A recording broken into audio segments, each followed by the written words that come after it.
You're listening to Hear Arizona, addressing issues, empowering our community. I'm going to tell you about the same person in two ways. For way number one, imagine you're reading a Facebook post or a tweet. It says, A Vietnamese artist who immigrated to the United States shows through her work that she doesn't quite feel Vietnamese or American. She's kind of stuck between two places. And here is way number two.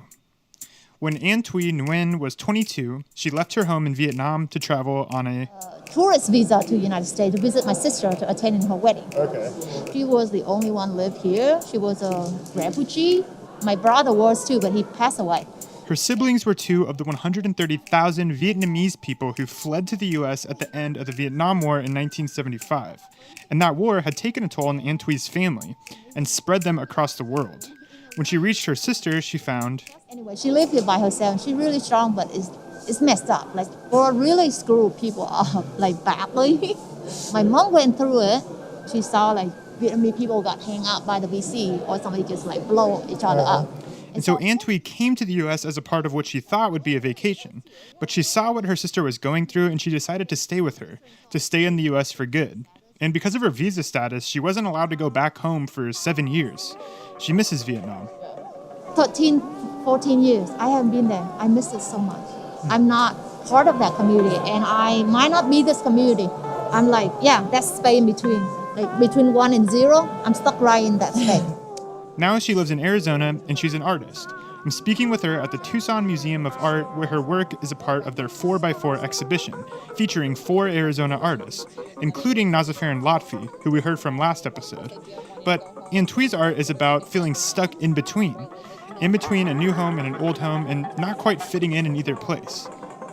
Yeah, that's not a great feeling, but apparently a lot of us, a lot of immigrants share the same feeling like that too. Stuck in between both places? We stop. Yeah, we stop. Nowhere want to take us. Just think about all the refugee people. They want to come. There's a group of people want to take them in. There's a group of people that no, you can't. We don't usually give a lot of thought to the people around us. We might get a little information and make a quick judgment. That information might come only from a name tag, brief glance, or social media post, like in way number 1 of telling the story. But Antoine wants people to know that someone you might have dismissed or just categorized as different, their story from their perspective might be... I just want to have a peaceful life so I can work, I can educate my kids so they can be better off, right? That's why I leave my country, because they're war zone and people trying to kill me, rape my daughters, and beat up my mom. So they have to leave. But what do you hope people think and feel when they see this? Empathy. I think it's really important. So just understand a little bit. Yeah. That feels like, what you're describing, the in-between. Mm-hmm.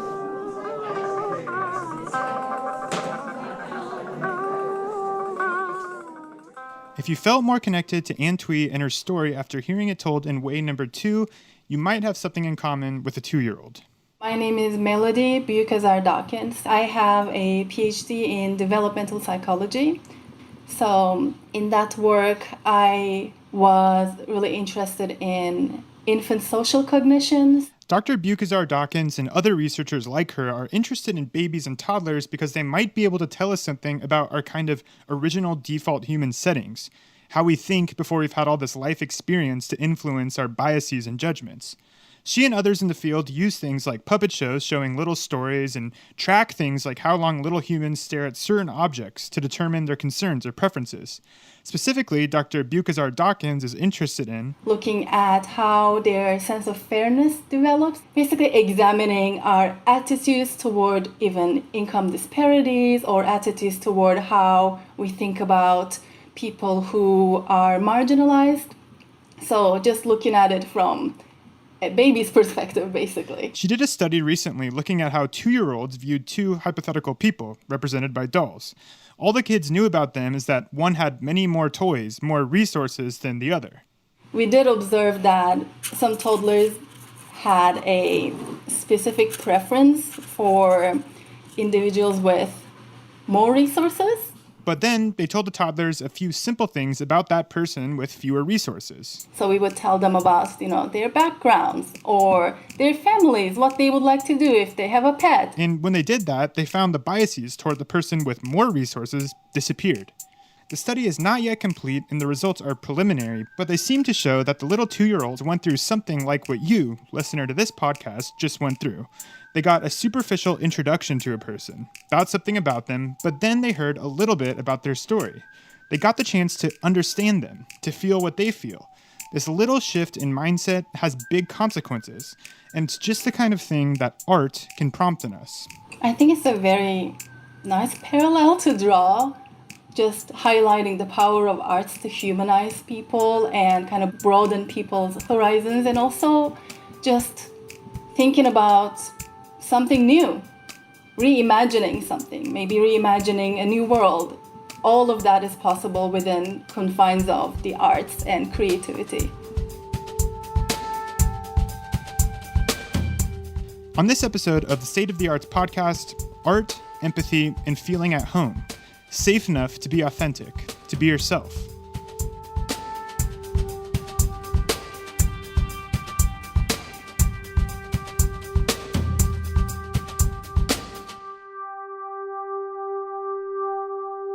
So why is empathy so important? And what exactly is empathy really? I think we as adults especially, our autopilot setting is to determine how someone is different from us and how that might be a threat to our survival or our group's survival. And empathy begs us to ask the question of how are we similar first? This is Dr. Laura Jean Mauruzio. She's a researcher, school psychologist, and associate lecturer at the University of Massachusetts in Boston. And she's interested in empathy because boosting it in our society has the potential to fix a lot of our worst problems, like those rooted in prejudice and racism. Often people see things like xenophobia as a solution to their feelings of feeling unsafe. But if we can recognize that all humans, regardless of their race, ethnic background, country of residence, if we can realize that all humans feel unsafe at times, we can be less likely to react and ostracize. And so that little nudge from seeing someone as different, as an immigrant from Vietnam, to similar, as a person who loves their family and struggles with not fitting in, that nudge makes a world of difference. On the one hand, it's as simple as a perspective shift. All we need is more empathy. But on the other hand, it's a perspective shift, which is like one of the hardest things for humans to do, is to question their natural emotional defaults, challenge them, and work to change them. But the good news... Many studies have proven that empathy can be taught. It can be broken down into its specific components and trained. And so in her work, Dr. Mauruzio has set out to find ways to boost empathy, especially in kids. And her strategy is art. She and her colleagues worked with kindergarten and first grade classes, leading 20-minute arts classes twice a week. They'd have the kids do group projects and have conversations, like one where they draw the happiest day of their life and explain it to each other. For one of them, it was seeing the Black Panther with their dad. That was a really special day. For another one of them, it was getting their puppy. For one of them, it was getting a donut. Like, that was the only information. It was just getting a donut was the happiest day of their life. So they were all slightly different. So kind of giving an opportunity to connect emotionally over this feeling of happiness, but also perspective taking and realizing that everyone can feel happy for different reasons. Dr. Mauruzio's team watched the kids closely, marking down times when they engaged in empathetic behavior, like helping each other out or listening closely to one another by nodding their heads. And over the weeks, they quantified the development of their empathy. And basically what we saw was that although all kids did not have the same trajectory, overall there were increases in empathy learning for all of the groups, which was really just encouraging and incredible and exciting. Art is like its own language, and it's a language that seems to have a unique ability to communicate emotions and cause people to feel empathy. Antwi told me that before she moved to the US at 22, I didn't know anything about artwork. I came to learn about it. I came to be a practitioner of it, and it changed me. It changed me to become who I am today. It changed her so much because before she found the language of art, she didn't really know how to truly express herself. How the visual language is really helped me to be able to articulate the feeling that I get, which is in my cultures, you don't really talk about your feeling. you just internalize it. But of course, art isn't just beneficial for people that do it, like Antui and the kids. It also boosts empathy when we take it in and talk about it. When we consume art, we're inherently asking questions like, who made this painting? What made them make this painting? And it's when we can make that connection between what the artist is feeling and producing and what we have experienced that art is typically meaningful to us. So absolutely, the consumption of art can facilitate empathy. It just so happens that Dr. Mauruzio has, in addition to psychology, studied interior design. So I asked her a question on a slightly different topic. Can we get this empathy-inducing benefit of art if we aren't completely comfortable in the space that we see it? If we're in an environment where our emotional safety is threatened, we're unable to access our higher order thinking and do things that are productive or involve connection with other people because we're so focused on maintaining homeostasis physically and maintaining our sense of survival. Say, taking a cue from Antui's art, we feel like we don't fit in or completely belong at the museum. We don't feel at home there. Dr. Mauruzio says this could prevent us from getting much of anything out of the experience. And museums, it turns out, have been thinking hard recently about this very thing. I'm walking up to the ASU Art Museum. It's a late May afternoon, hot and sunny, and as I walk up to the ASU Art Museum's entrance, I notice something right away. And slung over these decorative grates on the side of the entryway are these big banners with text. We have met the enemy, and he is us, and she is us. I walk down into the museum's underground entrance through a large metal door. And there I meet the museum's director, Mickey Garcia. Come on into my office.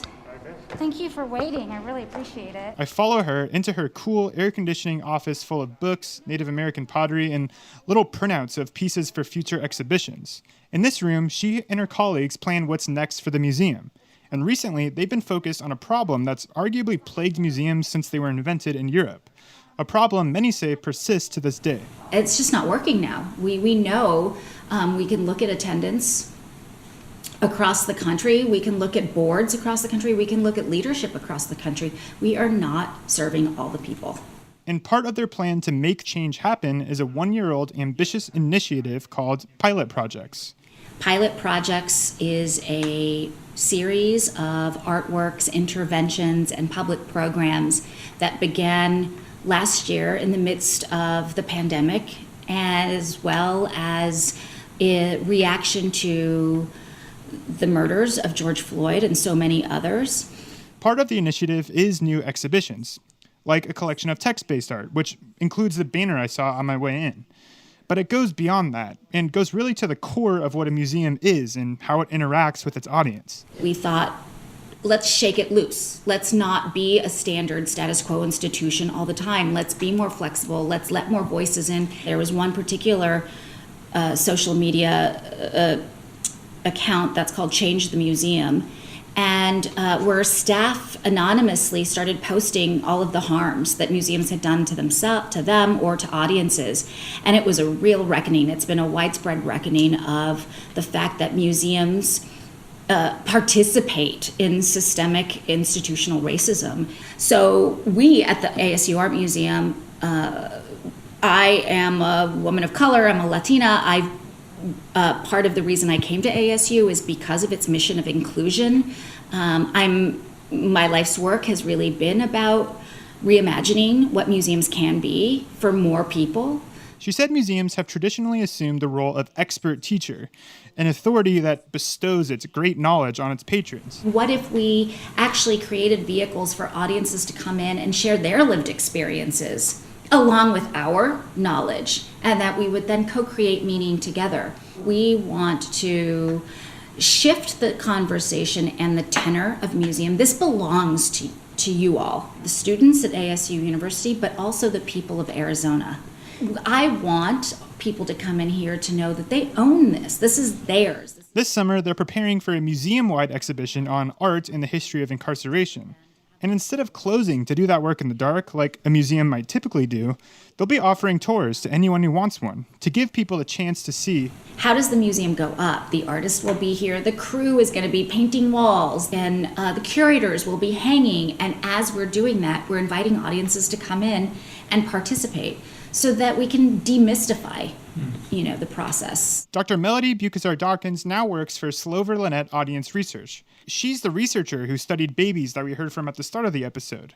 But recently she studied culture and community during times of crises, so during the pandemic. Her colleagues there did a huge survey of 120,000 people and found, unsurprisingly, that people were aching to get back out into the world and connect with their friends and community once it's safe. And they wanted cultural organizations to be a part of that, to be active in bringing the community together in an inclusive way that welcomes everyone. We also wanted to see if different racial and ethnic groups were affected by the pandemic, especially in relation to the arts. Then we did see some differences across groups, and some of them were really unique to Black and African American participants. They wanted to know why, so they launched a follow-up project where they did these long interviews with Black Americans across the country. We talked to people about what makes an institution, such as a museum, really trustworthy and welcoming. They found that, by and large, the Black Americans they spoke with enjoyed museums and felt comfortable there. But they did have some reservations about them and other cultural institutions, depending on how welcoming and trustworthy they seemed. And they found that the way they determine this trustworthiness is they look for cues. A visible cue would be, let's say that you go to a museum and you see a lot of workers who are frontline workers and they're all Black, and then you see people who are in higher positions and they're all white. That made a space not welcoming because it showed that where Black people are valued. One theme and word that kept coming up in my conversation with Dr. Bukazer Dawkins about these findings was authenticity. We asked people about what they think about the Black Lives Matter statements museums or other institutions post during this time. Does that make them trustworthy? And across the board, everybody said no. They just said, show and not tell. So who was in your board? Who is making decisions? Are your workers happy? Is your place welcoming? When I go there, are people nice? Are people saying hi? Are people offering me help? Dr. Bukazer Dawkins said that the people they spoke with did make distinctions between different kinds of spaces based on their various cues. There were predominantly white spaces, Black spaces, and diverse spaces. One example as to why a predominantly Black space is more comforting is because if you are in a predominantly Black space and somebody is rude to you, you don't have to wonder if they're racist or not.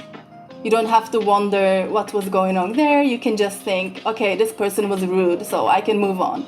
But if the same incident happens in a predominantly white space, you have to constantly do these mental gymnastics as to the motivation behind it. Again, authenticity, being honest, feeling welcome, and feeling free to be yourself was at the center of the findings.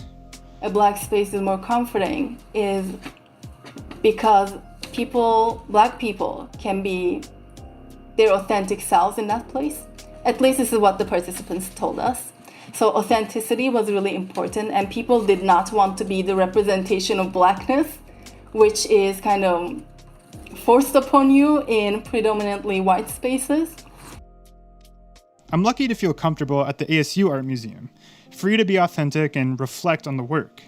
And that text banner I mentioned that said, "We have met the enemy, and he is us, and she is us." It's by Tempe-based artist Kristen Bauer, and it came with a placard describing the history of the phrase.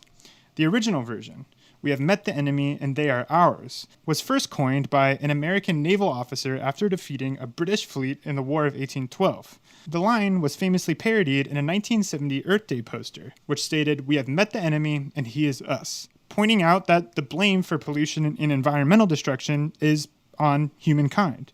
It reminded me of one of Antoine's video works on display at the Tucson Art Museum that shows her boxing against air in a Vietnamese dress. The idea, she told me, I'm fighting myself in a way and to the point that I realize that I'm good at what I'm doing, but it's actually really bad what I'm doing. Everyone can empathize with the experience of beating yourself up. It doesn't feel good, but sometimes it can be hard to avoid or stop. The banner points to the fact that all of our species' worst problems come from the same kind of internal conflict, humanity fighting against itself. And like Antoine, we're unfortunately really good at it. But as we heard from Dr. Mauruzio, sometimes a simple perspective shift can go a long way towards stopping the fighting. And sometimes art can prompt that shift, as long as we're open to it and feel comfortable with the art and the space we find it in. And at ASU, another part of demystifying the museum is demystifying the art world itself, which is easy to see as pretentious and exclusionary. Mickey Garcia wants to expand our preconceptions of what art worthy of being in a museum is, to include things like sound art, food art, social practice. I think people are really intimidated by art, and they think that art is a beautiful painting on a wall. But I like to compare art to like jazz. It's like sometimes you don't know what it's about, but you can feel it. It can move you. It can inspire certain memories and trigger certain things about you. Dr. Bukazer Dawkins again. People were getting a little tired of kind of trauma stories, just trauma after trauma after trauma, negativity, slavery, police violence. Not that people didn't want to talk about these things or think about these things, but then that's not what Blackness is all about or Black culture is all about. There's so much more to what it means to be Black than racism. So people really wanted that authentic, again, that word authenticity, authentic representation of Blackness and stories told by Black people for Black people.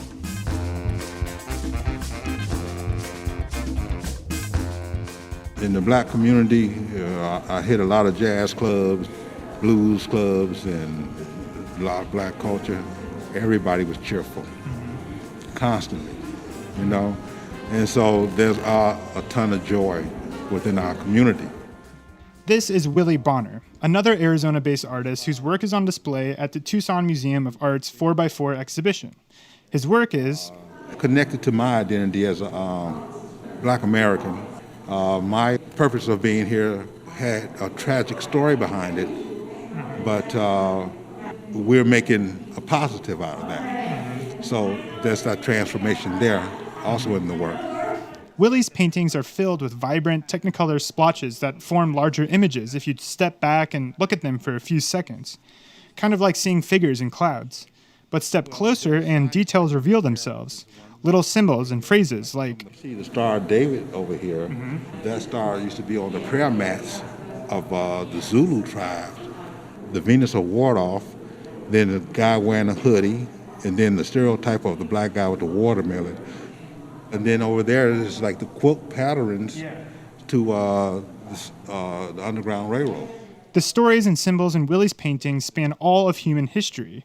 He also sees art as a kind of language, the oldest language known to man. Because the oldest art was found in Africa.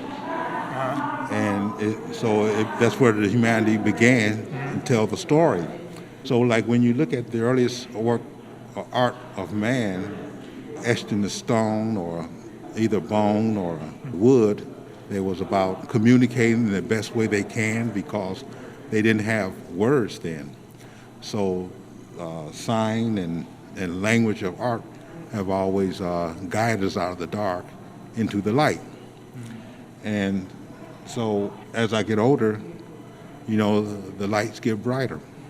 I'm no longer guessing or romanticizing about things because I have the experience now about just living. Willie takes all this history and his own life experience and swirls it together to show how, in some ways, things haven't changed as much as we might think.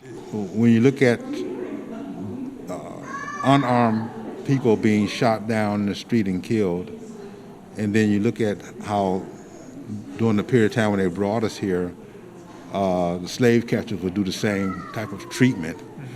You know, that your life means nothing to anybody. And then you see that there's a parallel that things has a long ways to go still. To compare present with past, we could develop a future that is not so violent. The bright colors, symbols, and powerful scenes in Willie's paintings stimulate all parts of the brain. People call art moving, and looking at this work, that word makes sense. It gives me a little nudge inside, a slight perspective shift. What do you hope people will take away from this exhibition? I hope they open up their heart and ask themselves where they stand, and are they willing to do anything about making the change? Most people of color didn't create racism, you know, and it's a man-made virus, and it's on them to fix it themselves. We can't fix it for them.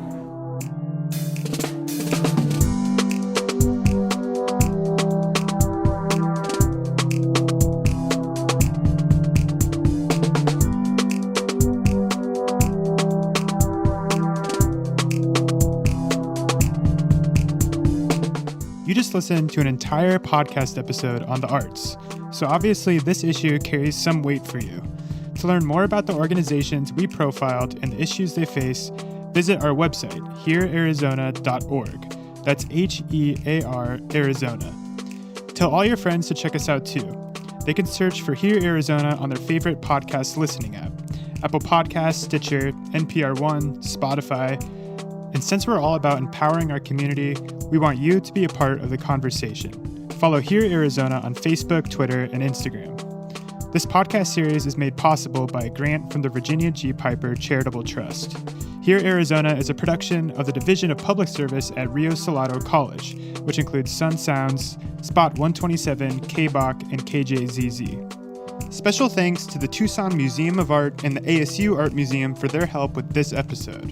The music in this episode was by me and other local artists Bob Rabbit, Phoenix Afrobeat Orchestra, and Dylan Smock. This episode was produced, written, directed, and hosted by me, Anthony Wallace.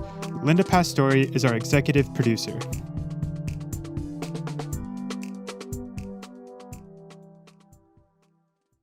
Hi, this is Scott Bork from Here Arizona Podcasts.